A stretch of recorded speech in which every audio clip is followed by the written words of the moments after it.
txiki, kueto prez! Bai! Kaixo lagun. Kueto eskolako ikasleak gara eta hau da gure podcasta. Goazen hastera!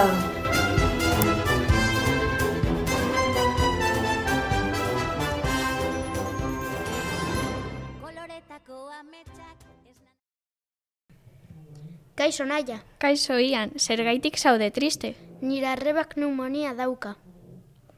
Gaur neumologia azaltzeko Iara, Andoni, Carlo. Itxaro, Gile eta Moja daukau gurekin. Ez kezkatu, haiek oso ondo dakite guri azaltzeko.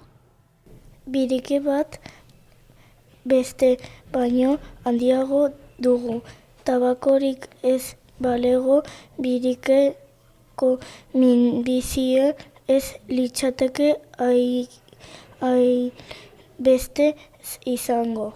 Birikek 150 kilometroko ordukotik gorako abiadura bota dezakete airea. Doministikuak orduko 60 kilometroko abiadura sortzen du.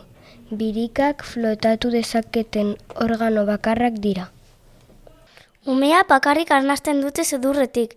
Biriki dauka gutxi gora bera 3.000-6.000 alveolo. Birikietan 5 litro aire sartzen dira gutxi gora bera, eta bizi algara biriki bat gabe. Doministiku egiten dugunean abiadura 60 kilometro orduko izan ahal da. Birikiak naiz eta tamaina antzekoa izan ez dira berdinak. Eskumako birikia handiago gingil bat gehiago duelako. Eskerrik asko gaur parte hartu dutenen lagunei eta txalo bero bat haientzat. Ni aski entzuteagatik.